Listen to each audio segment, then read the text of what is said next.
Hey, thank you so much for tuning into the show. Episode 4 with Jel Stewart is another awesome one. Jel gives us lots of insight from lots of different parts of the scene.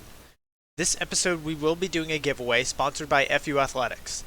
They will be giving away a pair of gray lightweight woven shorts and a tank top. To enter, you must be subscribed to the channel, like the video, and leave a comment down below. Shipping will be limited to the lower 48 US states. Winner of the giveaway will be announced on the next episode. Good luck to everyone entering and enjoy the show. Hello, everyone. Before we begin the show, I have a few exciting announcements. First, the show is now published on Apple Podcasts and Amazon Music and Audible, so find the show on those platforms for audio-only recordings of the episodes. Also, this episode is sponsored by FU Athletics, created with a purpose and focused on building a better you. They are a brand that matters in your workout, and every purchase gives back to cancer research. Go to thefuathletics.com and use code INTHEPITS for 15% off your order. And with that being said, welcome everybody to episode 4 of In the Pits Paintball Podcast. The podcast is focused on everything that has to do with the paintball scene in Texas, from professional players and teams to new divisional programs, local tournament series, field owners, Texas-based brands, even photographers and videographers. Every week we will have a short and sweet, about 30-minute episode with a new topic and special guest. I'm Christian Smith. I'm a player for the Texas Titans. In this episode we are going in the pits with Jel Stewart. He's a coach for AC Diesel. He's the owner of CMPT and also one of the guys that runs USXBL. Jel, how are you doing this evening? I'm doing well. How are you doing? I'm doing great, man. This is going to be a great episode. I'm really excited for this one. So, Jel, for those listening that maybe don't know all that much about you, how long have you been involved in the Texas paintball scene? Man, I've been playing since 2004 in Texas. I discovered paintball in Texas, and I've spent a majority of my time in Texas. That's awesome. So, what teams have you played for or been involved with over the years? One of my very first teams was a team called Lissid, and played out at Farmers Branch Paintball, which doesn't exist anymore. I and around that time frame, there was a surge in paintball in the area, and I started playing for a team called B Slat Factory, which ended up becoming Smart Parts Factory. Okay. So you started out with Smart Parts. Any other, notable teams that you have your name with? Yeah, so uh, once I took a break from paintball between the 2006 to about 2009, almost 2010, I came back and decided to kind of mess around for a little bit. The scene had died down in Texas for a while. I'd gone up to Oklahoma for a little bit, and as I said, took a break. But when I came back, I decided I really wanted to get back into it. So I started playing rec ball again, getting a feel for it, and started looking around to see if there were any teams that were picking up players, or if maybe I was even interested in putting together my own team. And got word that they were putting together Texas Storm. A couple of the guys that were originally playing for X Factor, I think it was Division One around that time frame. Mark Johnson, Sean Sacedo, Derek Knight, and they had gotten with Ryan Gray up in Oklahoma and said that they were interested in putting together Texas Storm again. And so I went up to Oklahoma to do the tryouts there, and got picked up by Storm around that time frame. I think that was around 2010. So I did the Texas Storm thing for a little bit. Ended up having this really odd injury that took me out for about half a season or so. And by the time I was able to start playing again, unfortunately, the guys had advanced so far ahead that it was going to be a lot of catch up time for me in order to kind of get into the mix. And so I had an opportunity come up where Ryan Gray told me about a guy named Greg Polly, and that he was putting together this team and this group called AC, and that I should give them a chance to maybe see if I could fit in with them. And went and tried out for AC, and I've been with AC since 2011, 2012 timeframe. Wow. So it's been a good number of years that I've been with AC. Yeah, that's been quite a long time then. So, being in the scene for so long, what are some things that you've noticed have changed within the Texas scene, for better or for worse? Well, one of the better things that has happened in Texas paintball is that teams are more willing to work with each other. They'll actually practice and just make each other better, right? Uh, Back in the day, there was a lot of hate. And I know that was a normal thing. I mean, we were shooting each other at 15 balls per second, and there was a lot of rivalries depending on what area we're in. A lot of teams that were up and coming, really trying to grab the highlight and just trying to make a name for themselves. So you could be friends off the field, but man, there was definitely a lot of hate on the field. So when people talk about violence and whatever in paintball, it definitely existed back then. But it still exists here and there, obviously in different flavors. But the best thing that I've seen so far is people really working together to not only grow the sport but become better as teams and players. That's real interesting that it seemed so segmented back then. I mean, we still kind of see it today, I guess. Like it feels, more so because of just the distance between us. But it seems like the San Antonio teams and that scene is very different from the Houston scene. Is also very different from the Dallas scene. And I know that, when it comes time for USXBL events, I know all the X Factor teams they're thinking, they want to bring it home and not let all the fit teams, come and take their event when it's at the home field, and kind of the same thing for whenever the events are up at fit, or even the GCS scene over at Zone. The Houston teams get real hyped up about defending their home fields. But yeah, I can say with the Titans as well. Like we're seeing a lot of having a lot of different scrimmage partners from a lot of different areas of Texas, and that's definitely very nice to see. So tell me a little bit more about how you transitioned from being a player to being a coach in paintball. So I was playing with AC Diesel Semi Pro, and we had a Division 2 team around that time frame. Um, and we were needing to figure out what to do with the Division 2 team. So I volunteered to start working with the Division 2 team, start playing with those guys. And unfortunately, the Division 2 team kind of fizzled out. And with the way I was ranked and the number of events that I'd played, uh, I was a little too high ranked to play any lower than Division 2, because out of the ashes of Diesel D2 was the birth of Paintball Fit, their D4 squad. And with the amount of time that I'd been away from the semi-pro group, uh, and not being able to play any lower than D2, Greg asked me if I was interested in maybe helping build this new team. So my first season coaching was with the Paintball Fit D4 squad. And I'm sure, anybody that's followed Fit all these seasons, that was a very phenomenal season, including, their seasons after. I mean, they're still doing great, but for this team to come out of nowhere and to win as many times as they did, every event that we went and played, it was like, are we gonna do it again? Are we gonna do it again?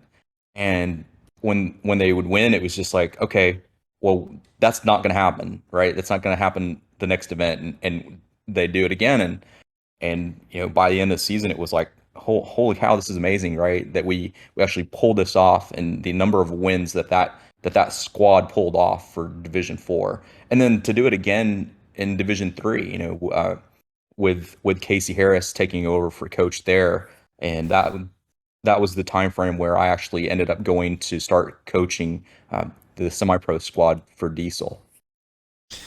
Yeah, fit guys have definitely been on everybody's list for quite a while now. I remember kind of early when I started you know paying attention to the NXL scene. I remember their 2019 season where they basically ran the table at all the NXL D3 events. Uh, that was really awesome to see a Texas team just put everybody else in the U.S. in their place, really.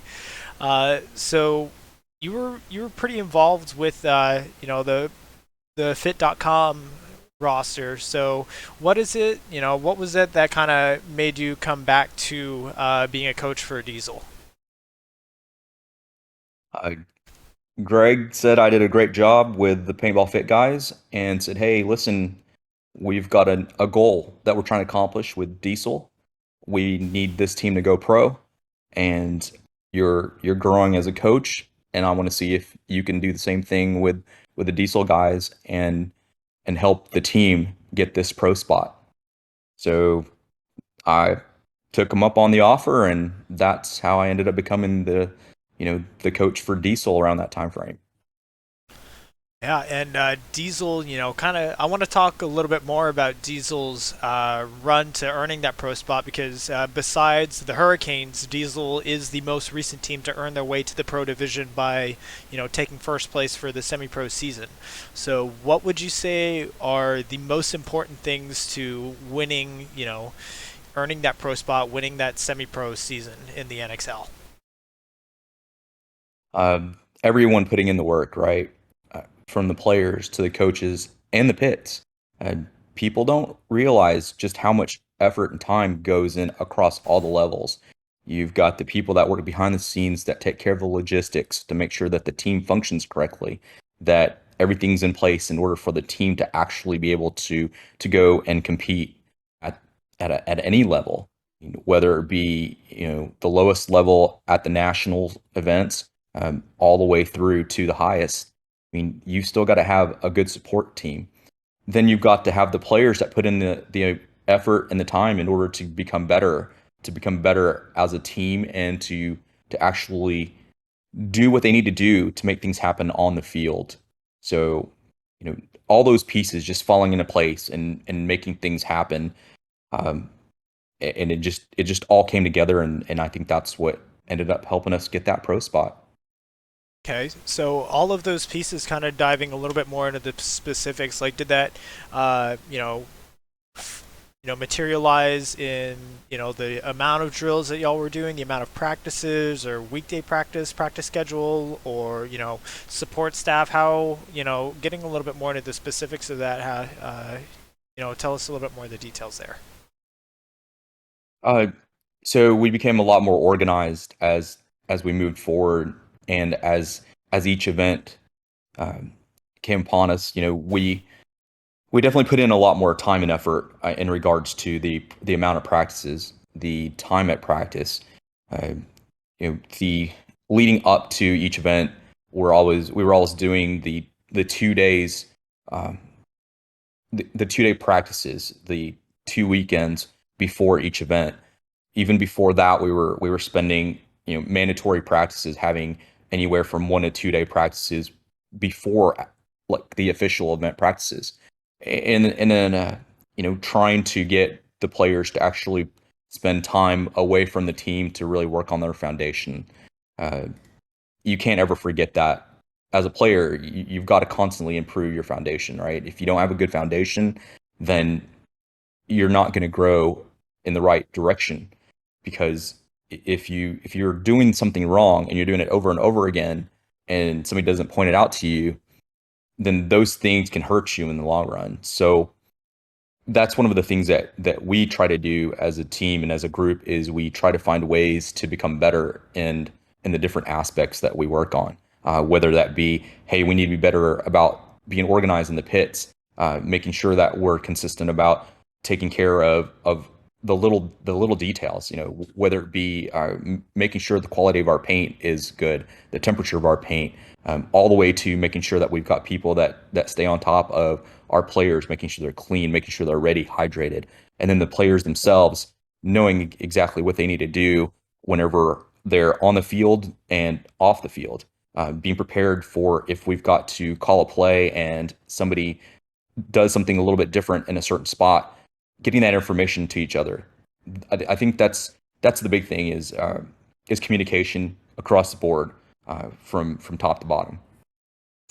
I really like how, in talking about like kind of what happens mid-match, you put a lot of emphasis on what goes on in the pits. Um, that's kind of a lesson that I've learned over the last few years as I've gotten into tournament paintball. Is the support structure that needs to be there. Playing a match is so much more than just, the five guys going out there executing like, oh, I made the snake off break, or, maybe I shot a good lane. It's so much more that goes into, winning a complete match in a complete tournament.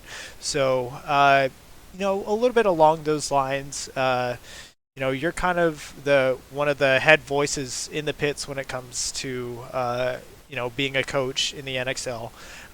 So what is your current role on Diesel? I I'm one of the coaches for Diesel with Greg Pauly and Austin Brown, and what I've been responsible for are putting together the plays and putting the personnel together in order to actually execute on those plays. But even before we even get to an event, spending the time and just really watching our players on the layout and watching it from kind of a bird's eye view. If you've ever been to Fit or X Factor or a field that has this set up, you've got the crow's nest and you're up there and you're just watching what's going down on the field from a different perspective. You've got to be able to watch the game from not only the player's position behind the player, but also to look at the game as a whole. A lot of people don't realize how much goes into understanding the game from a high level of visibility, not just understanding the game from a level of experience, but looking at how the game breaks out based on positioning of players, how players put the picture together when they're on the field, and we say it all the time. Communication. Communication is key. You've got to make sure that everybody's on the same page. When the communication breakdown happens, that's usually when the point falls apart. When a team can really put those pieces together and put people in the right spots, it's possible to come back from a 2-on-5. I mean, I saw so many times watching, John Jackson, and Matt Jackson, and there were times where they were with TJ Danner, and it was a 3-on-5 situation, and those guys would hold a point down for, it felt like 3 to 5 minutes, and it was like, okay, this is the longest point ever.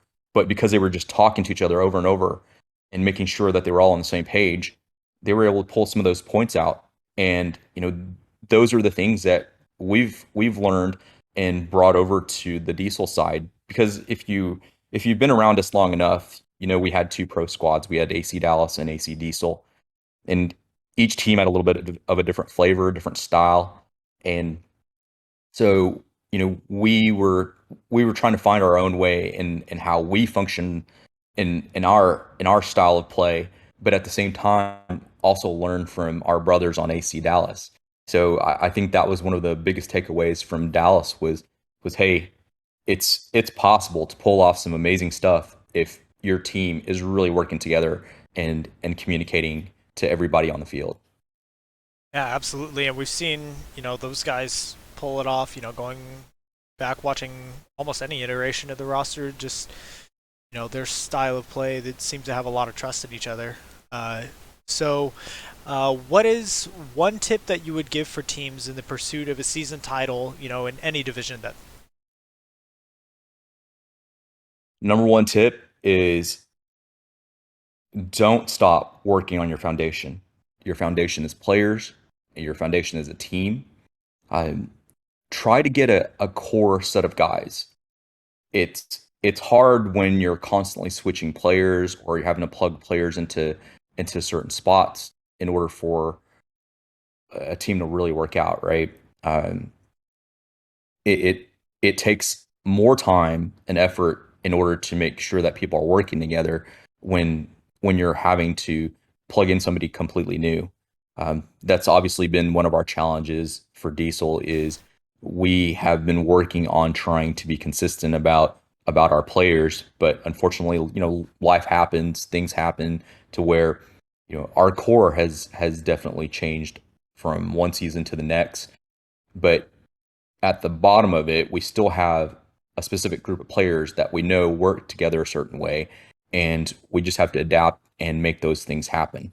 But for a team that's coming up in the ranks, you know, be consistent, work on consistency, make sure you know your player combinations that work well together, and who can do their job the best, right?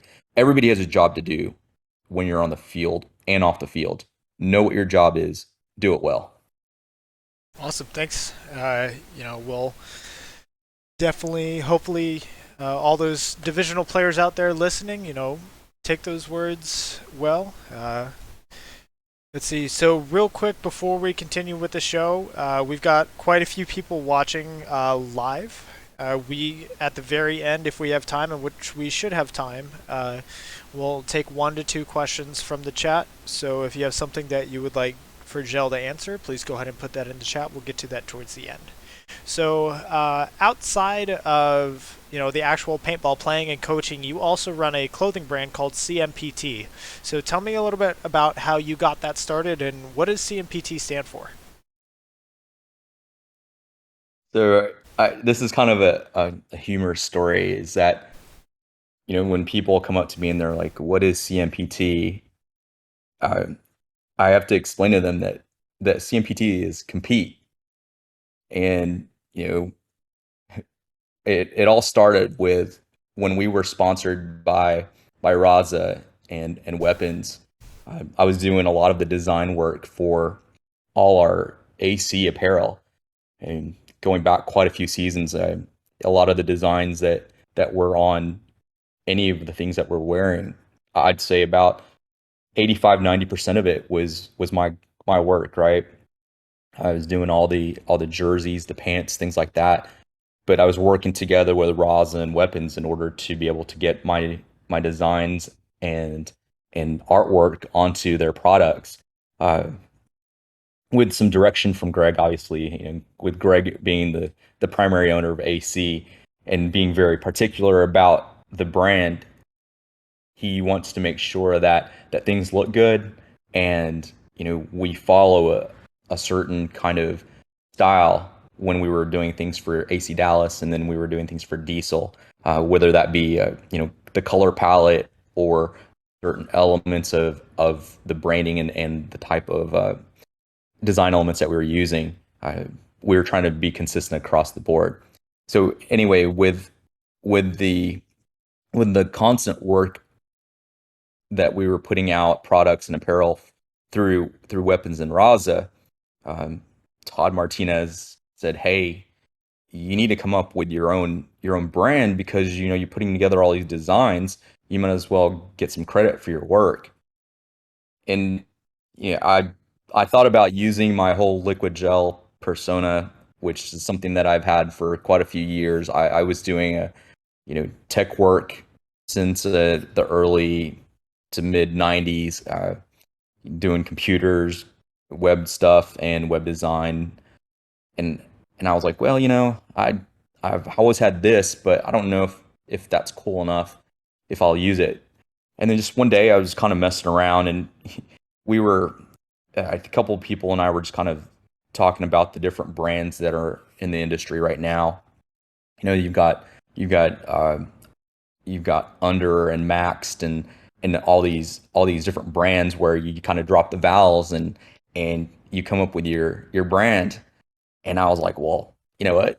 How about compete? We'll just do compete. So I dropped the vowels, and that's why you're left with CMPT. But then when I introduced it, and everybody was like, well, what is CMPT? What does it stand for? And I was like, well, it's compete. It's without the vowels. And they're like, no, it has to stand for something. And I was like, well, man, I had never really thought of it. I just dropped the vowels on this word and came up with this cool word, and thought I would just go with it. So took me a little bit, but finally, because so many people were asking, I was like, man, I got to make up something. I got to make up something that makes sense. So now when people ask me what CMPT stands for, I tell them that it's competition makes people tougher, and it's worked well. And you know, it's always funny when people go, "Oh, CMPTs compete." It's like, yeah, it's compete. So it's that's what makes it funny for us, is whenever we look at it and go, we didn't come up with it because we were trying to come up with this acronym. Came up with it because we were doing the whole let's drop vowels and on this word and see what's cool, and we ended up with CMPT and for being compete. Gotcha. So you kind of took a page out of Bunker King's book there. Uh, Yeah, Yeah, it makes total sense now, and there are so many different paintball companies out there that do the same thing. I don't know why so many people just don't put two and two together there. So for others out there, maybe they want to give their own designs a try. Or they're interested in getting into kind of the their own brand of clothing. We're seeing quite a few, different players out there, like Jackson Frey, like Colt Lacow. What tip would you give for anybody that's wanting to start their own clothing brand? Like, how would you say is the best way for them to get started? first of all, do what you love, right? And my thing is, if I wouldn't wear it, why would I want somebody else to wear it? So pretty much anything I design are things that I would want to wear. So if it's something that I like, then I hope that somebody else likes it too.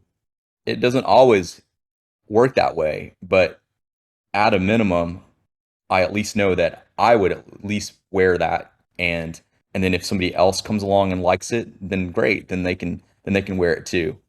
Uh, you know, with Compete, because of how we started, I've kind of put that out there for anybody that's wanting to create their own brand, or maybe needs some help kind of putting together their own product line.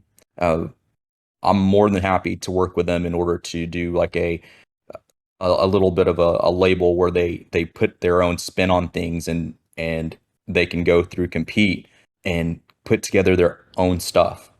And what that does is at least shortcuts part of that process of months that I spent in order to find a manufacturer, to get all that stuff out of the way, to constantly work on the quality, and making sure that the products that we're putting out are good. Just because we have things out there that people wear doesn't done. Like, we are constantly going through and looking at how things move, how they wear and tear. Uh, I just quality is a big thing for me. I mean, if it's falling apart, then something's wrong. We don't want that. I don't want somebody spending their money on something if it's falling apart. There's a difference between wear and tear and the abuse that we put things in. But if something's piece of crap, then I don't want to take somebody's money that you know that really expects a certain level of quality for something. So I constantly ask for feedback and make sure that our customers and teams and players, um, just because they're sponsored by us, uh, you know, it doesn't mean that they can't give us an honest opinion about the things that they wear. So my advice is listen, get feedback from the people that wear your stuff, and and then, like I said, share the things that you love and hope that somebody else likes it too. Awesome. I know, your commitment to quality. I know we were talking a lot back at NXL Dallas. Just looking at like pairs of joggers, and you've kind of made changes to your design in order to, make sure that we can actually last a full season, wearing the same pair of pants versus, having to get multiple pairs throughout the season. Um, so in addition, to being coach for Diesel, owning CMPT, you also help run the USXBL tournament series. So, what is your role with USXBL? Do quite a bit with USXBL, uh, part of the logistics team, and making sure that the smooth. A lot of there's the at event and then the away from event roles that need to happen for the league to run properly. So I can separate the two and say that prior to each event, doing the marketing, getting the all the emails and the Facebook and social media, all that stuff out the door in order for teams to know what events are coming up. A lot of that is on my plate. So I have to do a lot of that work in regards to making sure that people are aware of what's coming up, and also to be prepared for the events that we're about to get into. And then once we're at the event itself, uh, I do the coordination for getting teams checked in, making sure that their IDs and everything are situated, and making sure that the event itself runs smooth by going and checking on the towers and getting the all the score information into the system and resolving anything that I may need to jump in and help on. Uh, it's like I said, it's definitely a lot of different pieces, but we work as a team, right? So there's Greg Polly and now that we've got Mark Johnson, it's not just one person that makes things run. I mean, we all have to do our part in order to make sure that the event runs smoothly, not only during the event, but also before the event, getting everything in place for it. So like this week before the event happens, I mean, we're always making sure that, hey, we get those event information emails out the door, that we are getting people information to let them know that we were going to have early check-in on Friday, prior to the event, trying to get people to make it as easy as possible so that by the time it's time for them to play, they can just focus on playing and not have to worry about, geez, did I remember to pay for my ID? Did I remember to actually get my ID? Did my team sign in? Things, all that stuff, right? It's all the administrative things that are involved in the event. Uh, all those things have to be in place in order for teams to be able to actually play so that they can just compete and do what they need to do on the field and not just off the field and having to deal with all those pieces. Gotcha. So it sounds like, in a nutshell, is basically everything that, you know, your job is to make sure that everybody else can just focus on playing the tournament, for the most part, or at least everybody that's actually competing there. So Right. one more question I want to ask you. You may or may not be able to answer it with too much detail, even if it's just a yes or no answer. USXBL, they just announced that they are increasing the prizes for the championship for this year.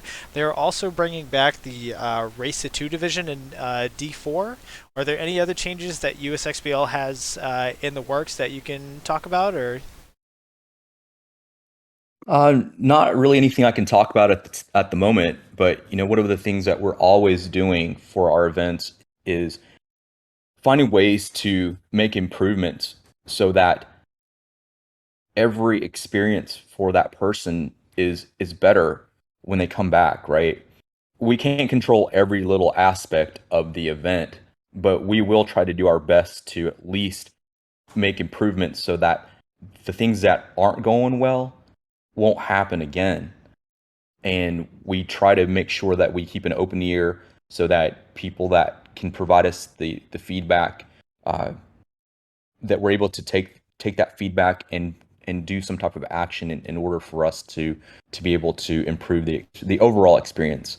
One of the things that I feel that the USXBL has been very good about is, at least at the through the seasons that we've had it in place, is being consistent about things. Um, yeah, we've had to make a couple of changes here and there and make adjustments in order for certain things to happen for each event, uh, based on what's happened prior. But overall, I feel like as a league that things have improved over time, but things have also gotten better over time as well. And that, again, it is a consistent event. We've had the USXBL around since it was AXBL. I mean, I played the AXBL before we got involved in helping to run the thing. All right. Well, we're excited to see any other, changes, improvements happening to the league, especially next season is going to be a big one for sure. So this is a question that I ask everybody that comes onto the show towards the end. Are there any Texas-based teams, individual players, brands, or projects that have caught your attention lately? Like, who is someone or something that the rest of Texas needs to know about? Man, there's so much in Texas happening, right? I mean, we've got a great paintball community, and yeah, we've got Houston, San Antonio, Dallas, and then we all come together when we play the USXBL or we play any type of Texas events, the XTPL, HTPS. I mean, the fact that players have the ability to choose what event they want to play and have that. I mean, there was a time where there weren't a lot of events and you really didn't have any place to play except for just rec ball and going and just playing at a field and hoping somebody was going to be there to play against. Um, but you know, there are so many different aspects that have caught my attention, whether it be media. So like from the media side, I mean, you've got Verbal, Yosh Designs, Get That Shot, you know, you know, you've got No Soul Studios, Dylan Fout, those guys. They tell our story of what's happening on the field, and also kind of sharing our memories of what we're doing when we play. So that's a big thing is media has become such a bigger part of helping it grow and expose our sport to not just our own community, but hopefully the people that would not normally see things outside of us, but sharing those to where, our friends and family can start really seeing why we spend so much time and why we're so addicted to this sport. So Oh that's yeah. the media side. I think, You know, uh, especially in the last probably 3, 4 years, there's been a huge number of photographers trying to come into it in Texas. Shout out to Get That Shot, who was on the show last week. Also, you were saying San Antonio, Houston, Dallas scenes. I don't want to forget the scene down in the valley. Shout out to Balls Out. Shout out to in Rampage. Austin, can't forget about Austin Yeah, either. can't shout out to Austin. Shout out to all those. There's a lot of different scenes in Texas now for sure. So just to move the show along, we're kind of coming to the end of our time. I want to do one quick question from the chat here. So this is from username Reaper wasn't taken. Who has been your favorite divisional team to see grow and play? Oh man, that's a tough one because I mean I could be somewhat biased um, because my son Colin plays for Tribe, and right now I know they're up against you guys in the rankings. I mean Texas Titans, you guys have definitely been up in the ranks as well. Uh, I try not to have favorites, right? Because obviously when you're helping to run a league, you try to be as unbiased as possible. And there's been so many teams that have really grown. I mean, there's TKO, I mean, Notorious, Greed, there's Shut Up. There's so many teams that I remember when they first started, and you could just tell from the very beginning, like, okay, this is a team that's you've got to really pay attention to, that you got to watch. And there's a reason why there's teams that are consistently at the top. And it's because they put in the time and effort as an organization, as a team to make sure that they're practicing, they're putting in the work in order to be consistent and play at the level they need to be. Um, but every once in a while, you'll have a team that comes out of nowhere and shakes the socks off these teams that have been up there a while. So I would say, man, I'm always open to surprises, but I'm definitely proud of the amount of teams that have grown in our divisional play and have demonstrated that at not only the regional level but also at the national level. Yeah, I mean, we always see Texas teams at the top. D5, D4, D3. It's always like, you've got Coalition, Shut Up We're Trying. In the D3, D4, you've got Tribe, who's been killing it. They're in the lead for the series title for both USXBL and NXL. D5, the Texas Titans just won the Dallas event in D5 five man. Um, even seeing teams like Notorious and Fit.com go, from D4, D3 all the way up to, trying to earn a pro spot. A lot of teams in Texas and a Yeah. lot of growth. It's really cool to see. All right, so y'all that and Pat Rayborn in the chat saying don't forget the Cyclones as well. Uh, Oh yeah, that's yeah, man, those guys have really come a long way too. So yeah, I'm always watching to see what they're gonna do. Yep, and I think they actually won the NXL series in D4 last year, and now they're pretty consistently podiuming this year so far. So it's good to watch them. So y'all, we're at the end of our time. Thank you so much for your time, Jel. Really appreciate you coming on the show. Do you have any last shout outs or things you'd like to say before we sign off? I always want to thank our sponsors, right? They make the game possible for us to play. Shocker Paintball, Empire, Core, GI Sports. You know, that's just a small list. We've got Powerhouse and so many other supporters for our team and our league. A definite shout out. And please, players, support your sponsors. They make things a lot easier for you to play, and they put in the time to make this game easier for you.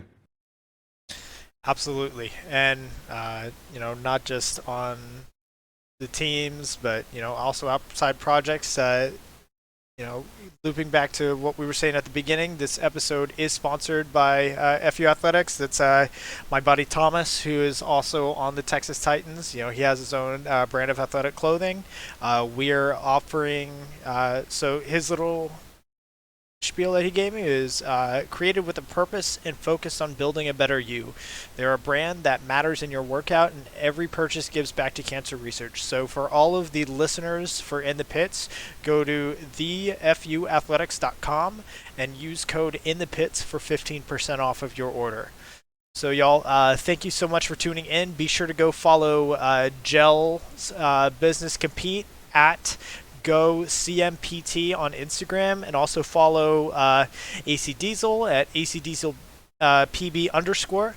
What other guests would y'all like to see on the show? Be sure to leave a comment down below if you're watching on Twitch or watching the recording on YouTube. And while you're at it, hit the subscribe button. Trust me, you're going to want to watch the YouTube recording of this. We're going to be announcing a giveaway from FU Athletics. Going to be on the YouTube channel, uploaded tomorrow. Also, we are published on Apple Podcasts and Amazon Music and Audible. So go listen to us audio-only formats on those platforms. See you all next week. One last announcement. I'm actually going to be going on my honeymoon in 2 weeks. So 2 weeks from now, there will not be an episode, but we're making up for it by doing 2 episodes next week. So next Wednesday, we're going to have Niles, the owner of the Texas Cyclones. And Thursday, I still need to confirm with him, but I believe we're going to have Justin Case, who's the owner of Outlaw Anodizing. So it's going to be 2 great episodes next week. See you all next week. Jel, thank you again for your time. Thank you. Bye, everyone.